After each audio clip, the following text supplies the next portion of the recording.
강혜신의 오늘의 미국.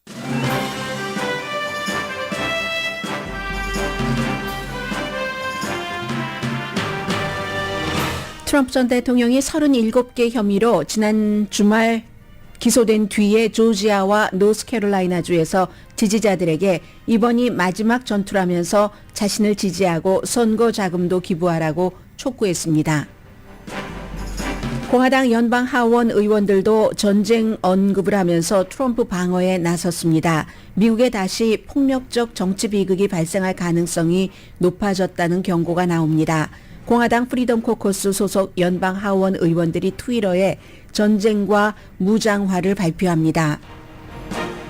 이탈리아에서 가장 영향력이 크고 정치적 논란이 많은 인물이었으며 기소되기도 한 실비오 베를루스코니 전 총리가 86세로 숨졌습니다. 캘리포니아 주민 63%가 다이언 파인스타인 연방 상원 의원이 사임해야 한다고 생각합니다. 미국이 트럼프 전 대통령이 탈퇴 결정을 한 유엔 산하 교육과학 문화기구인 유네스코에 다시 조인합니다. 캐나다에 역사적 피해가 있는 산불은 지난 며칠 부분적으로는 진화됐지만 올 여름 내내 이어질 것이라고 캐나다 당국이 밝혔습니다. 미국 북부도 여름 내내 영향을 받는다는 뜻입니다. 뇌동맥류로 생사를 헤매던 20세기 가장 영향력 있는 싱어송라이터 조니 미첼이 20년 만에 처음 콘서트를 했습니다.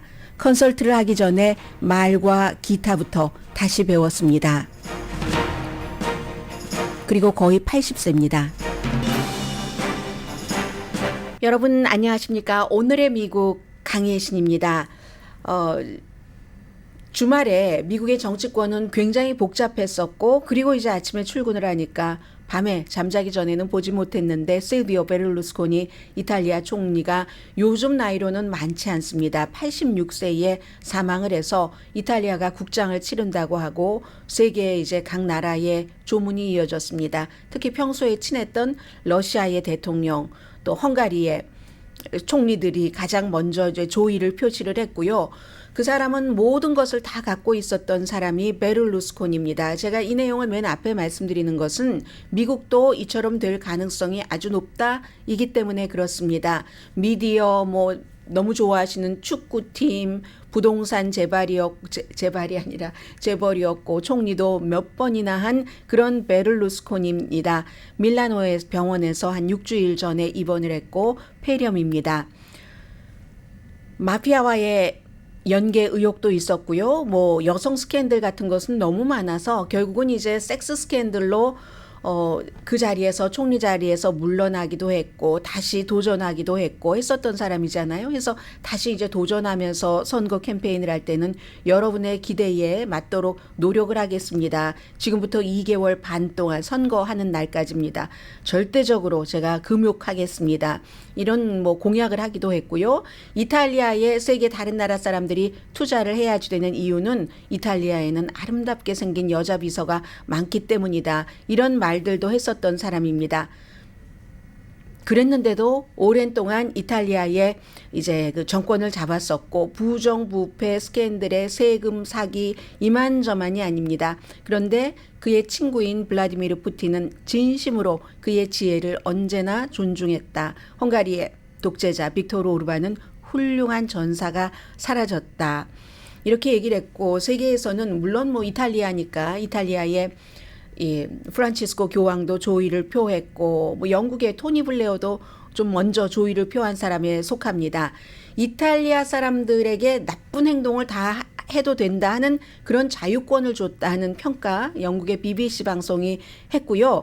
그리고 그를 여러 번이나 총리를 시켜준 이탈리아의 유권자들을 아주 상식적이고 사려 깊은 사람들은 어떻게 생각할까 하는 것에 대해서도 세계의 많은 그 매체들이 지적을 한 번씩 하고 있는데 미국에서도 이런 일이 일어날 수 있습니다. 그런데 미국은 더 중요한 건 만약에 그런 일 이탈리아의 그 실비오 베를루스코니와 트럼프 전 대통령이 비슷합니다. 돈도 많이 벌고 그렇고 말과 여자 등등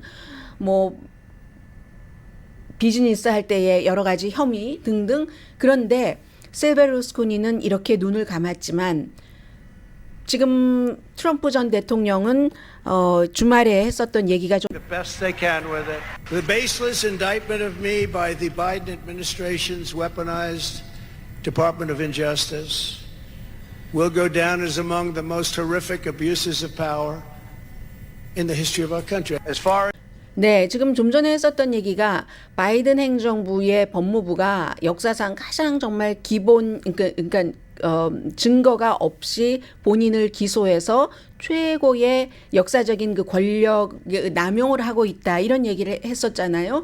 트럼프 전 대통령이 이렇게 얘기를 하고 이건 배럴이다. 더군다나 파이널 배럴 마지막 전투다. 내가 대통령이 돼야지만 지금 이 행정부가 여러분을 향해서 나가는 것을 내가 중간에서 막아주겠다 하는 것을 한 겁니다. 그리고 만약에 그렇게 되지 않을 때는 공화당의 프리덤 코커스 소속 의원들이 주말에 트위터에 많은 얘기를 남겼습니다. 미국의 정치가 다시 폭력화될 수 있다. 이런 점에서 베를루스코니를 생각하고 미국은 베를루스코니의 그 총리의 시절 스캔들보다도 훨씬 더한 정치적인 폭력이 의사당 사건 이후에 또 올 수도 있구나 하는 것을 생각을 하기 때문에 베를루스코니를 맨 앞에 전해드렸고요.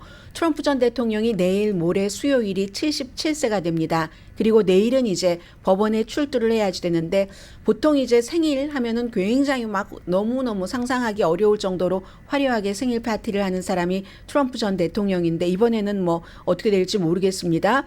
굉장히 어수선한 주말인데 이례적으로 지난 그 주 금요일에 오늘의 미국이 끝나고 나서 특별검사가 나오는 일이 거의 없습니다. 그리고 이 특별검사는 잭 스미스는 지난 11월 달에 임명이 되고 나서도 본인의 뜻을 성명으로 글로 발표를 했지 직접 텔레비전에 나오지 않았습니다. 그런데 내일 트럼프 전 대통령이 이제 법정에 출두를 할 텐데도 특별검사가 그 전에 기소를 쫙 발표를 하면서 49페이지니까 여러분 모두 읽어봐 주셨으면 좋겠습니다. 37개 혐의로 기소를 했습니다. 금요일 아침 방송을 할 때까지만 하더라도 적어도 7개 혐의라고 했는데 37개 혐의 가운데서 가장 많은 것은 스파이 혐의에서 31개. 왜냐하면 그 안에는 이란에 대한 무슨 공격 플랜이라든가 미국이 군사적으로 어떤 부분이 약한가, 만약에 미국이 어느 나라로부터 공격을 당하면 어떻게 공격을 할 것인가, 이런 모든, 더군다나 이제 미국, 호주, 뉴질랜드, 영국이 같이 정보를 공유하는 최고 중에 최고의 그 파이브 아이즈라고 하잖아요. 이 5개 국가를. 그런 정보까지 포함이 돼 있는데 그걸 어디 창고 안에 넣어놓은 것도 아니고 말하려고는 트럼프 전 대통령의 집이기도 하지만 호텔이기도 합니다. 골프장 리조트입니다. 그 골프장의 볼룸의 한가운데가 아니라 한쪽 그 가장자리에 두기도 하고 뭐 화장실, 샤워실 이런 많은 곳에 있었습니다. 그러니까 결국은 이것을 적이 보고 나서 적에게 이롭게 되면 스파이 혐의인 거죠. 1917년도에 1차 대전 당시에 만들어졌었던. 그래서 31개가 스파이 혐의고 나머지는 이제 이것을 돌려달라고 했을 때 안 돌려주고 법적인 절차를 밟았어야 했을 때도 계속 거짓말을 쳤고 이 같은 것이 이제 사법방해라는 건데 해서 특별검사가 읽어주길 바란다. 이 정도 읽으면은 충분히 기소한다는 것을 여러분들 생각을 하실 겁니다라는 뜻에서 직접 나와서 2분 정도 스테이트먼트를 했지만 트럼프 전 대통령의 지지자들은 설령 그 기소장에서 쓰여진 그 모든 것이 다 맞고 나중에 유죄로 판결을 받는다 할지라도 트럼프 전 대통령을 지지할 사람들입니다. 그리고 지난주에 화요일부터 하원 의장이 대통령과 협상을 해서 미국의 채무 불이행을 막았다 해서 거기에 불만을 품고 프리덤 코커스가 우리 일 안 하겠다 해서 일을 안 했습니다. 지난주에. 그리고 오늘 돌아왔습니다. 오늘 돌아오면서 할 일은 전면적으로 트럼프 전 대통령을 방어하는 일입니다. 이번에는 하원 의장도 그들과 힘을 합치게 되는 겁니다. 해서 이제 법무부와 연방수사국이 마녀사냥을 하는 거다. 이게 트럼프가 아니면 이런 일이 없다. 그런데 트럼프 전 대통령이 그 수십 박스 이상을 가지고 가서 돌려주지도 않고 여기저기다가 놓고 이렇게 한 것에 대해서는 책임이라든가 의문을 갖지 않습니다. 다만 트럼프기 때문에 기소돼서 이 기소는 부당하다라고 주장을 하고 있는 것이고 그리고 이제 여기에 자꾸만 뭐 바이든, 힐러리 클린턴 다 끌어들이는데 이 케이스는 트럼프의 케이스입니다. 일단은 법무부와 연방수사국이 트럼프를 마녀 사냥한다고 생각하는 공화당 유권자들이 80%나 됩니다. 이러면 나중에 이제 유죄 판결이 나온다던가 또 뭐가 트럼프 전 대통령이 대통령으로 공화당 후보가 되고 당선되지 않았을 경우에는 어떤 일이 일어나는가, 의사당 사건 같은 일이 안 일어난다고 아무도 장담할 수 없습니다.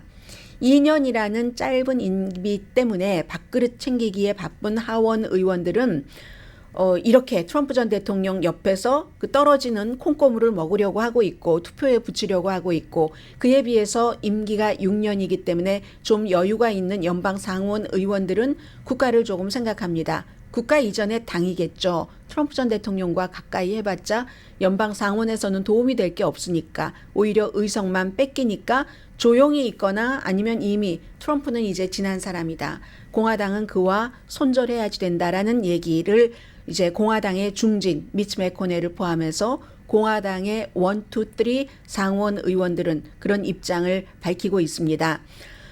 이 트럼프에게 더 이상 매달릴 이유가 없는 윌리엄 바 전 트럼프 시대의 법무장관은 기소장을 읽어보니까 본인이 이제 법 전문가니까요. 트럼프는 이제 더 이상 도망칠 곳이 없네. He's a toast 라고 얘기를 합니다. 존 볼튼 트럼프의 국가안보 전 보좌관은 트럼프 자신의 말대로 결백하다며 innocent 하다고 주장을 하면은, 그러면 가능하면 빨리 재판을 받아서 결백하다는 법적인 자유를 누리고 싶어 할 것이다. 두고 보자. 트럼프가 어떻게 하는가. 아마 가능한 한 모든 항소에 항소를 해서 판결 결과를 늦추려고 할 것이다. 결백하다면 그럴 이유가 없다라고 얘기를 합니다. 시간 끌기를 할 것이라는 예언을 존 볼튼은 했습니다. 트럼프 전 대통령 곁을 이렇게 존 볼튼, 윌리엄 바처럼 떠난 사람들도 있고, 나아가서 어떤 이유로든 수사팀과 협조를 하면서 트럼프가 국가기밀을 불법적으로 취급했다는 증거 수집에 도움을 주는 사람도 있습니다만, 그러나 마녀사냥이다라고 믿는 유권자가 많다면 트럼프 전 대통령은 예비선거를 통과해서 공화당의 후보가 될 수 있고, 어쩌면 차기 미국의 대통령이 또 될 수도 있습니다. 대통령이 됐을 때는 트럼프 전 대통령은 나에게 한 모든 것이 마녀사냥이니까 그 기소를 전부 기각하라는 아주 담대한 명령을 내릴 수도 있습니다. 그가 대통령이었을 때 그 당시에는 이제 이렇게 이해를 했었죠. 정치를 처음 해봤으니까 시스템을 잘 모르는구나. 아니 내가 대통령인데 왜 내 맘대로 다 안 되는 거지? 어떤 장관에게 이렇게 지시를 하면 아 이게 절차가 있고 전통이 있고 이게 법적으로 위배됩니다라고 얘기하면 아 내가 대통령인데 왜 안 돼? 라고 얘기를 했었던 건데, 그게 지금 와서 보면은 꼭 이것을 몰라서뿐만이 아니라 그게 트럼프의 캐릭터인지도 모르겠습니다. 아, 내가 대통령이 생각만 하면 기밀이 다 해제되는데 내가 왜 줘야지 되는데, 이런 식으로요. 그건 이제 그 뉴욕타임스의 아주 그 유명한 트럼프 전문가가 분석을 한 내용이고요. 트럼프 전 대통령의 동맹인 공화당 정치인들은 트럼프가 주말에 말한 마지막으로 전투다 이 말을 곱씹으면서 기꺼이 참전하겠다고 다짐을 합니다. 이게 지금 미국의 정치 상황입니다. 의사당 폭동 사건이 일어나고 그 사건에 대해서 철저히 수사하고 처벌까지 마무리를 해야지 된다고 주장했었던 사람들이 똑같이 했었던 말이, 다음에 이런 일이 일어나지 않게 하기 위해서는 그런 마무리가 필요합니다라고 얘기를 했고, 공화당 하원은 여기에 끝까지 반대를 했었습니다. 지금요 강력한 폭동이 의사당 때 한번 해봤으니까 미국 정부 차원에서도 법 집행관도 그런 일이 없도록 준비를 강화했겠지만 폭동을 일으키려고 하는 측도 마찬가지입니다. 이번엔 우리가 성공해야지 할 수도 있습니다. 여론조사를 하나 전하겠습니다. 미국 성인의 1200만 명, 그러니까 4.4% 정도는 트럼프 전 대통령에게 파워를 다시 돌려주기 위해서 폭력 쓰는 것이 정당하다고 답했습니다. 유니버시티 오브 시카고의 여론조사 결과입니다. 정치 폭력을 말하는 겁니다. 그런데 이 정치 폭력이 그냥 가장자리에서 일어나는 게 아니라 메인스트림에서 일어나고 있습니다. 앤디 빅스, 가장 활발하게 활동하는 프리덤 코커스 소속 연방 공화당 하원 의원입니다. 우리는 지금 전쟁에 돌입했다. 이렇게 트윗을 했습니다. 눈에는 눈이다. 트럼프 전 대통령이 주장하는 거죠. 법무부가 트럼프를 아무런 증거 없이 무고한 사람을 기소했다. 법무부 총 소속은 법무부지만 이건 특별 검사가 한 겁니다. 배심원들 의견 다 듣고 나서. 그리고 클레이 하긴스도 루이지아나가 지역구인 프리덤 코커스 의원입니다. 저는 이런 뉴스를 전해드리면서 제가 웬만하면 뉴스에서 위험하다는 얘기, 위험하지 않은데 이런 것들을 구태여 전해드리지 않으려고 노력을 합니다. 위험한 얘기가 막 나오면 가능하면은 이걸 사실과 잘 체크업을 해서 위험하지 않다는 쪽으로 가는데 지금은 위험함과 위험하지 않음과 폭력적인 정치 같은 것이 50대 50이라고 보시면 될 것 같습니다. 클레이 하긴스 루이지아나가 지역구인 연방 하원 의원은 마치 군사 지시를 내리듯이 트윗에 썼습니다. 압제의 증거다. 진짜 대통령은 트럼프다. 허리띠 단단히 메고 그 다리 알지? 침착하라. 이렇게 얘기하고 군사 스케일의 무슨 지도 같은 것도 얘기를 하고요. 그리고 나서 이제 이틀 뒤에는 이건 이제 가디언의 표현입니다. 트럼프가 스스로 핸들하게 놔두세요. 우리는 헌법을 우리의 유일한 무기로 씁시다. 평화로웁시다. 좀 너무했다고 생각이 됐는지. 그런데 시카고 대학교에 미국 성인의 4.4%가 트럼프를 대통령으로 만들기 위해서 폭력을 쓰는 것이 정당하다고 생각을 하는데 그 여러 가지 여론을 쓰고 또 극우에 대해서 책도 쓴 언더토우라는 책을 쓴 제프리 살렛 교수가 지금 프리덤 코커스 소속의 공화당의 하원 의원들이 트윗하는 말을 보면은 말이 굉장히 구체적이고요. 그리고 극우에서 쓰는 슬랭 같은 것을 많이 씁니다. 예를 들면 진짜 대통령은 트럼프다. 지금도 이런 식으로요. 그리고 그 여러 가지 슬랭이나 이런 것을 보면 이건 무장을 준비하라는 뜻이다라고 얘기를 하고 있습니다. 트럼프 전 대통령이 2016년도에 이런 건 먼저 했습니다. 캠페인을 하면서 누군가가 캠페인 도중에 시위를 하면은 저 사람 폭행해라. 변호사 비용 내가 낼게. 그리고 1월 6일도 아주 폭력적인 언사로 의사당으로 가라고 했습니다. Fight like hell. 정말 죽도록 싸우라고 했어요. Fight like hell 하지 않으면 그러면 나라를 뺏긴다고 얘기를 했습니다. 그러니까 그 말에 막 감동받은 사람들이 의사당으로 가서 사람이 죽은 그런 폭동이 일어났습니다. 그게 이제 뷰티풀한 관광객이라고 터커 칼슨이 얘기를 하는 의사당 그런 사건이었습니다. 이게 이제 정치 폭력이 메인스트림에서 나온다는 것은 시카고 대학교의 또 다른 교수인 로버트 페이지도 굉장히 강조를 하고 있는데 예를 들어서요. 애리조나주에서 주지사가 되겠다고 나갔다가 떨어진 그 로컬 박스의 앵커 카리 레이크라는 내 남편은 내가 두 번째 좋아하는 남자예요. 나는 트럼프를 제일 좋아해요 하는 이 카리 레이크가 대부분 우리는 NRA 카드를 갖고 다닌다. 총기협회 멤버라는 얘기잖아요. 총이 있다는 얘기죠. 그건 위협하는 게 아니라 공공 서비스다. 이렇게 얘기를 합니다. 피트 산틸티 극우 터크쇼의 호스트. 항상 미디어가 신문과 방송이 진보가 많다고 하지만 보수는 터크쇼에서 결판이 납니다. 터크쇼는 진보 터크쇼 유명한 호스트가 없어요. 아예 다 보수가 장악을 하고 있습니다. 이 피트 산틸리도 마찬가지인데 이 사람은 바이든을 구류해야지 된다. 무력을 써서 픽업 트럭에 넣어서 백악관에서 쫓아내야지 된다. 이렇게 얘기를 합니다. 심지어 그러면 어떤 사람은 같이 나온 초대 손님이에요. 마크 밀리 합참의장을 우리가 총으로 쏠 수도 있나? 이런 얘기를 하는 사람들도 있고 그리고 버락 오바마 전 대통령을 처형해야지 된다. 이건 이제 트럼프 전 대통령이 기소되기 전이었습니다. 기소되면은 오바마를 처형해야지 된다라고 얘기를 했는데 폭력적인 이런 언사들이 요즘은 전통적인 매체뿐만이 아니라 대한 매체라든가 이런 라디오라든가 극우 팟캐스트 같은 것이 너무 많기 때문에 제가 왜 팟캐스트도 극우를 말씀드리냐면 진보보다는 우가 많습니다. 이 전형적인 매체 이외에는. 그래서 폭력적인 언사가 날이 갈수록 깊어집니다. 폭력적인 언사가 날이 갈수록 깊어진다는 것은 미국 민주주의에 대한 희망이 점점 부식된다는 겁니다. 부식돼서 나중에 이렇게 손으로만 잡아도 흩어질 정도가 될 수 있잖아요. 그게 어느 순간에 속도가 확 올 수도 있죠. 이렇게 프리덤 코커스 소속의 의원들이 뭐 무장하라 이런 트윗들을 하면은 조용한 외로운 늑대들은 그 사람들을 격려한다는 겁니다. 진짜 민병대가 되는, 미국의 민병대는 지금까지 좋은 일을 한 게 없습니다. 과거에 독립하겠다 하던 때를 제외하고는 다비디안 때의 민병대도 기억하실 거고요. 정부에 대항을 해서 한다 하면 사람들 굉장히 많이 숨지잖아요. 그 진짜 민병대가 되는 코드 시그널을 주류 정치인들이 조용하게 외로운 늑대로 살고 있는 사람들에게 준다는 얘기입니다.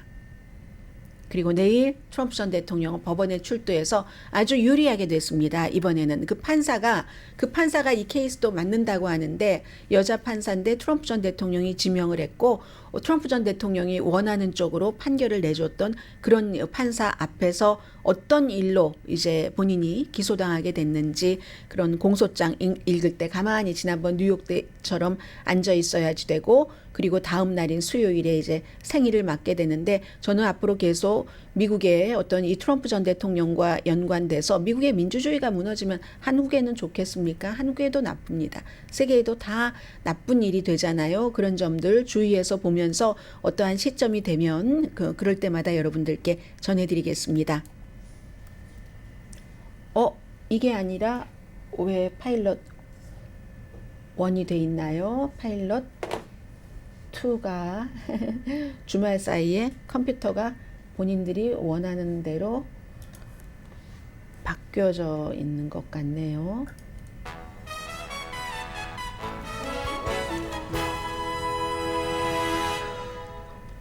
잠시 뒤에는 이제 이 케이스로 미국에 뭐가 이렇게 달라지고 있구나, 시스템이, 세계적인 시스템은 이렇게 돌아가는구나 하는 것을 알 수 있는 뉴스 하나, 그리고 캘리포니아주 뉴스인데 전국이 주목하고 있는 것 전해드립니다.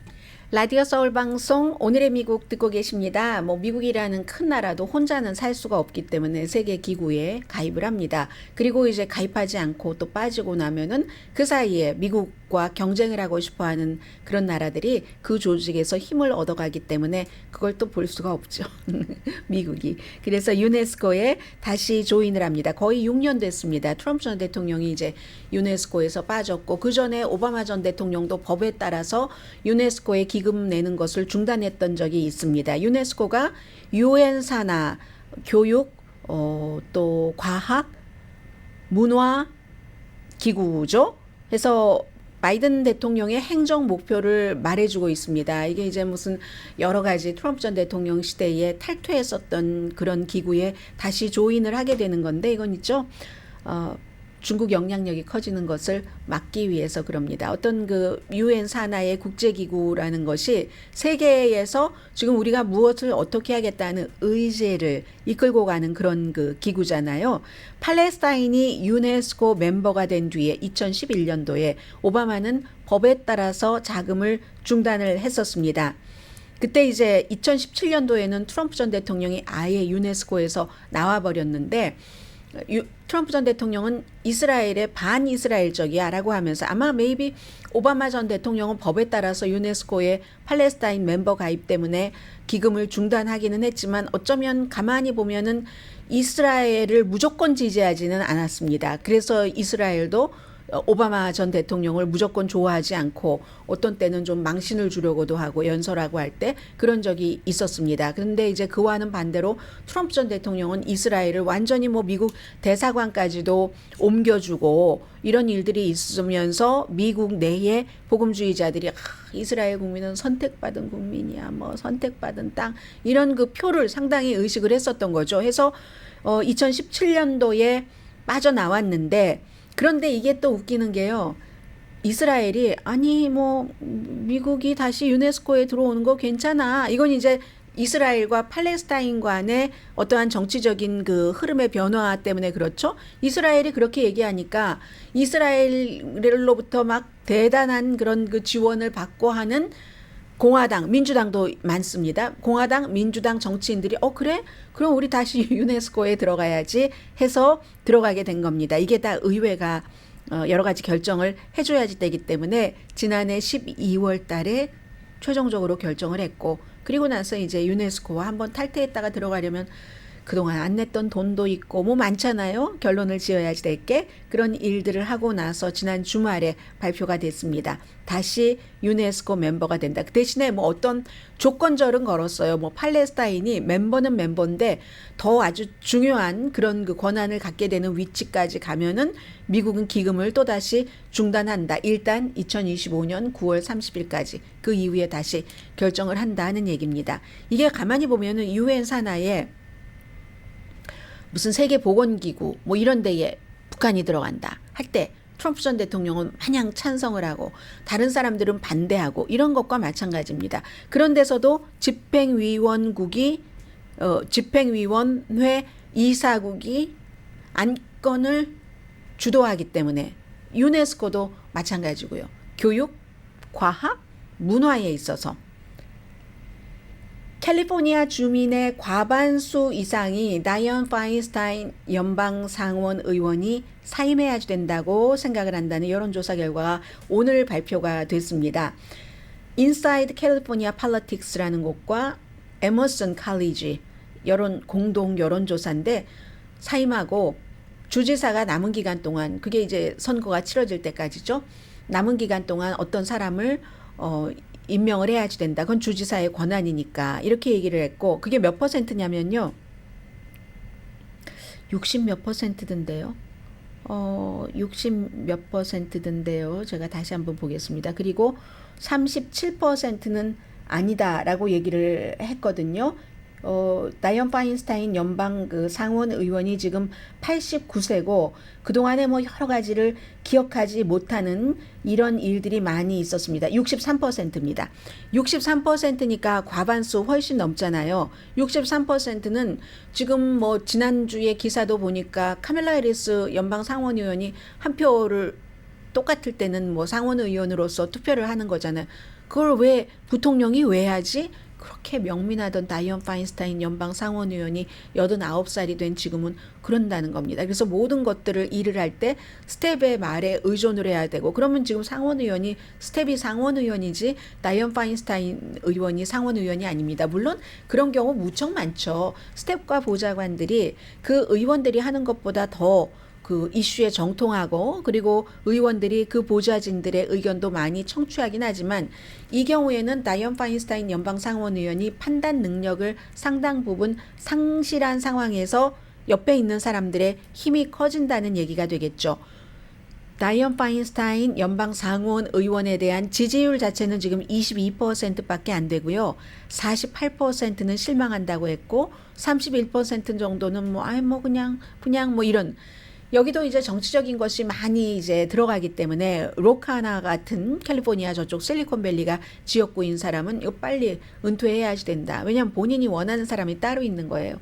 낸시 펠로시 전 하원 의장의 경우는 아니 남자는 89살이라고 나가라고 하지 않는데 여자이기 때문에 차별하는 거야.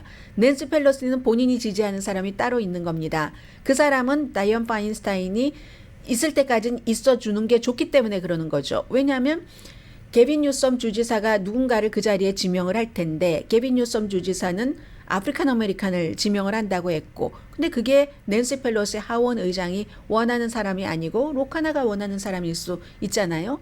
유권자들에게 물어보면은 아담 셰프 하원 정보위원장도 지냈었고 트럼프 전 대통령 시절에 엄청 트럼프 전 대통령에게 골림을 많이 당했던 그런 아담 셰프가 23%로 제일 많은 지지를 받고 있습니다. 버뱅크예요. 지역구가.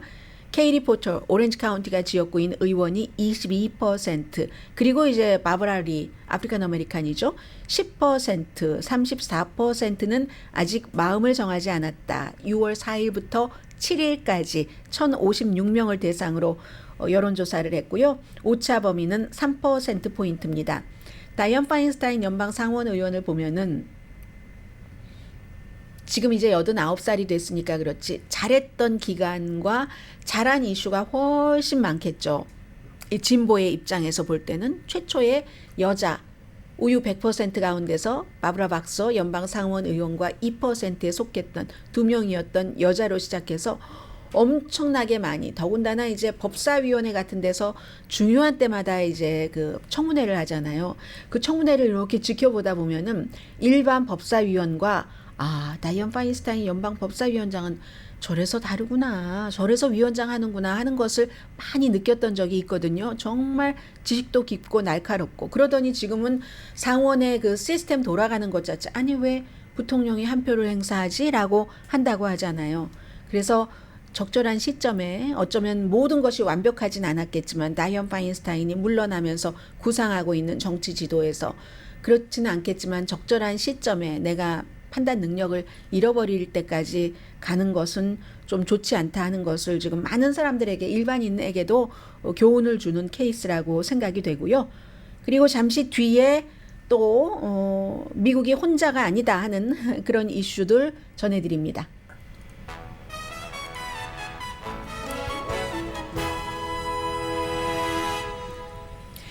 라디오 서울 방송 오늘의 미국 듣고 계십니다. 캐나다는 정말 역사적인 산불이라고 하는데요. 지난 며칠 주말 사이에 부분적으로는 조금 진화됐지만 그게 이제 퀘벡 동쪽에서부터 쭉 제일 서쪽 브리티시 컬럼비아 쪽으로 좀 이동을 해서 엘버타 같은 데도 지금 대피령 내려져 있고, 제 친구가 브리티시 컬럼비아에 살고 있기 때문에 토론토에 뭐 알고 계시는 분들 지내시잖아요. 많은 분들이. 그것도 지금 이제 인근에 산불이 많이 나서 대피령까지 내려졌는데, 미국도 마찬가지로, 미국이 이제 캐나다가 북쪽이고 미국이 남쪽이니까 미국으로서는 그 북부 저쪽 동부 쪽만이 아니라 그게요, 산불이 일어나면 그 안에 있는 미세한 무엇이 수백 마일을 날아다닌답니다. 어쩌면 제가 최근에 기침 많이 하는 것도 캐나다 쪽에서 오는 건지도 모르겠어요. 아닌가요? 그거보다는 짧은가요? 그렇겠네요. 왜냐하면 여기서 샌프란시스코까지가 500 mile 이거 거기서보다 더 가야지 되니까. 아무튼 그랬습니다. 그래서 미국의 공기의 질은 여전히 나쁩니다. 특히 이제 뉴욕 같은 경우에 안 좋은 뭐 한 그 퀄리티를 100 정도면 별로라고 하잖아요. 특히 몸 약하신 그런 분들, 기후 변화가 이제 산불의 주요 원인인 건 너무 당연하고요. 그래서 폐에 염증을 일으키는 뭐 이름이 있잖아요. 저는 그 이름은 기억 못 하겠고요. 그런 아주 작은 입자 같은 것들이 바람에 실려서 정말 너무너무 많이까지 수백 마일 떨어진 곳에서도 기침을 할 수 있다는 그런 얘기들입니다. 그래서 그런데 이게 문제는요, 이 기후 변화 때문에 봄은 이미 지나갔죠. 여름이 시작됐잖아요. 여름 끝까지 간답니다. 9월 달까지. 지금 전체적으로 한 뭐 440군데 정도에서 동시에 지금 캐나다에서 산불이 일어나고 있는데, 그게 여름 내내 계속된다고 하면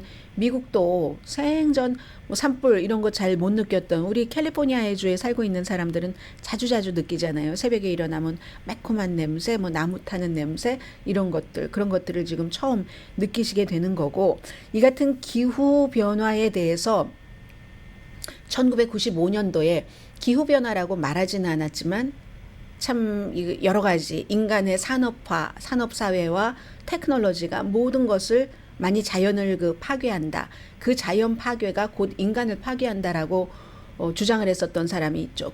그런데 그 사람이 아주 극악무도한 테러리스트잖아요. 유나바머, 티도르 카진스키, 테드 카진스키가 토요일에 이제 감옥에서 세상을 떠났거든요. 자살한 것으로 지금 알려지고 있는데 81살이고, 그 당시에 이제 이 사람이 어렸을 때부터 천재여서 뭐 16살 때 하버드에 가서 뭐 등등 25살 때 버클리에 와서 수학 천재였는데, 사실은 수학과 관련이 없는 다른 것들이 그가 정신분열증을 일으키는데 영향을 미쳤다라고도 얘기를 하는 사람 많습니다. 한국전하고도 영향이 있고요. 그래서 25살 때 버클리로 이제 수학 조교수로 왔는데 뭐 한 2년 하다가 뭐 이유도 없이 그만두고 몬타나로 가서 그 집을 짓고 막 그런 캐빈을 짓고, 어느 순간인가부터 에어라인 CEO, 누구 컴퓨터 가게 주인 누구를 우편 배달을 해서 손가락이 날아가고 세 사람이 숨지고 23사람, 어떤 사람은 형체도 알 수 없게 사람이라는 그 존재도 알 수 없게 그렇게 숨지게도 하면서도 내가 세상에 위험함을 알렸으니까 나 하나도 죄책감 없다 그랬잖아요.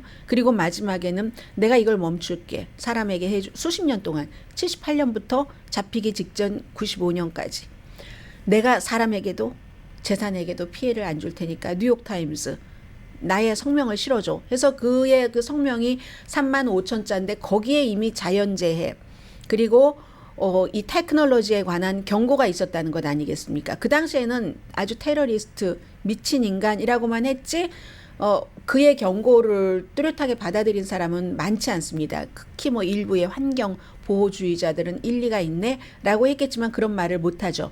그런 말을 했다가 뭐 아주 유명한 잡지 뭐 뉴욕이라든가 이런 데는 야단을 많이 맞았으니까. 그런데 항상 모든 것은 세월이 변하고 사람들의 생각과 주변 상황이 변합니다. 그러면서 어느 순간인가부터는 이 사람이 감옥에서도 계속 전문가들과 소통을 했어요. 소통을 하고 그리고는 뭐 넷플릭스 같은 데서 2017년도에 다큐멘터리 같은 거 만들어주고 하면서 요즘 신세대들은 틱톡 같은 데 보면은요. 유나바마 노래도 있고 유나바마 춤도 있습니다. 당시에 기후변화라고 얘기를 하진 않았지만 자연이 부식되는 것을 너무나 많이 얘기를 했고 본인이 몬타나 거기에 살면서 아주 하이킹 코스 너무너무 좋아하던 곳이 있었는데 어느 날인가 길로 싹 바뀌어서 복수를 해야지 내가 이 시스템을 바꿔놓겠어 하고 범행을 저지를 생각을 했다는 것 아니겠어요? 스스로 아주 경교하게 폭탄을 만들어서 우편으로 다 배달하고 어떤 때는 직접 무슨 스토어 같은데 가져다 두기도 하고 그 유나바마가 경고를 한 그는 이제 이미 세상을 떠났습니다마는 그런 기후변화 같은 것들이 지금 95년부터 2013년 사이에는 사이가 많지만 지금은 기후변화를 이번 캠페인에서는 트럼프 전 대통령도 혹스라고 못할 것 같습니다. 가짜라고 못할 것 같고요. 그런데 이 유나바마가 정신분열증이 있었잖아요. 정신분열증이 있는데 본인은 아니라고 우기고 그리고 변호인도 정신분열이 있어서 그런 일을 저질렀다라고 하려고 하니까 막 버럭같이 화를 내면서 내가 변호하겠다고 하고 그랬는데 하버드 대학교에 다닐 때 나중에는 수학과로 졸업을 하고 미시건대에서도 수학 박사학위를 받고 버클리로 갔지만 하버드 대학교에서 3년 동안 그 머레이라는 교수가 중앙정보국에서 자금을 줘서 만드는 어떤 연구에 참여를 했답니다. 그 연구가 뭐냐면 한국전 당시에 구소련이 미군 포로를 신문을 하는 과정에서 이 포로를 아주 그 컨트롤하는 그런 것 있잖아요. 그런 기술을 미국이 어떻게 우리는 저것보다 더해서 포로를 신문할 때 쓸 수 있는 약까지 개발을 하는가. 이 연구에 3년 동안 카진스키가 나중에 감옥에 가서 다 진술하고 뭐 책도 나오고 했어요. 그런 것에 참여를 하면서 그때 이제 환각제 같은 LSD 같은 것도 이제 쓴다고 하거든요. 카진스키에게 썼는지 안 썼는지 모르겠지만 그렇게 해서 그것을 하는데 그 실험 자체가 이제 이 본인 신문 당하는 사람이라고 가정을 하고 신문 당하는 사람의 생각 같은 것을 완전히 틀렸다고 아주 모멸하고 이렇게 뒤집어 놓는 그런 그 신문이랍니다. 그래서 그게 너무너무 스트레스풀하기 때문에 테드 카진스키가 그때의 어떤 그 트라우마가 정신분열을 일으키는데 워낙에 IQ가 167이긴 했지만 정신분열을 일으키는데 어떤 역할을 했을 것이다. 이런 그 주장에 대해서 어제 이제 워싱턴 포스트에서 썼고요. 왜냐하면 워싱턴 포스트가 그 당시에 카진스키가 지목을 한 뉴욕타임즈였는데 뉴욕타임즈와 워싱턴 포스트에서 같이 그 유나바마의 성명서를 8페이지짜리였거든요. 신문으로. 그리고 먼저 온라인에 먼저 하고 95년도였으니까 그렇게 발표를 했기 때문에 워싱턴 포스트가 굉장히 심도 있게 보도를 했었습니다. 그리고 또 하나는 미국에서 그 당시에 이제 성명을 발표를 할 때 더 이상 피해를 안 주겠다고 약속을 한다고 하니까 그랬을 때 그럼 돈이 들잖아요. 35,000자니까. 신문사가 다 부담하자니 종이값이 너무 비싸니까 부수도 많은 신문들인데 해서 법무부에서 또 한 군데가 어디죠? 법무부와 연방수사국인가요? 그렇게 두 개의 정부 부처와 이 신문사에서 3분의 1씩 돈을 내고 그렇게 했습니다. 아무튼 그래서 넷플릭스 보시는 분이라면요, 유나바마의 경고 뭐 이런 것에 대한 그런 그 다큐멘터리 같은 것 있거든요. 캐나다 이게 생각이 나서 오늘 말씀 안 드리려고 했는데 어떻게 이렇게 말씀을 드리게 됐어요. 어머, 시간이 이렇게 지났는지 몰랐습니다.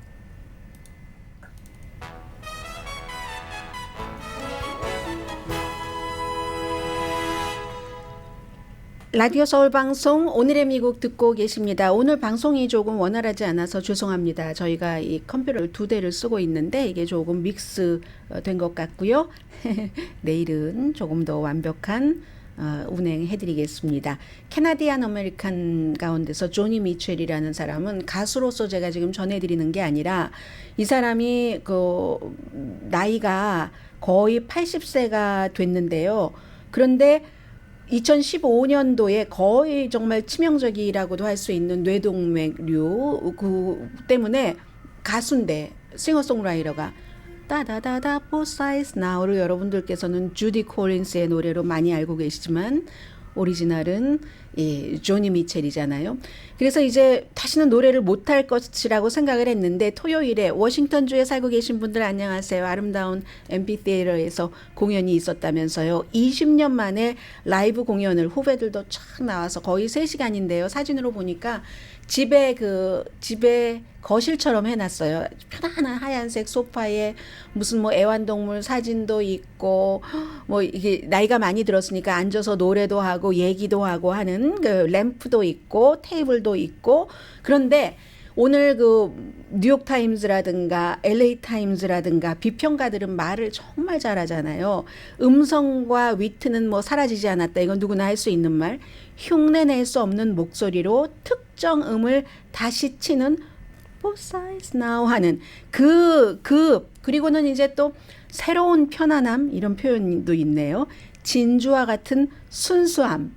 야생에서 오랫동안 멸종을 두려워했던 멋진 새를 힐끔 보는 것 같았다. 이게 뉴욕타임스 평론가의 얘기고요.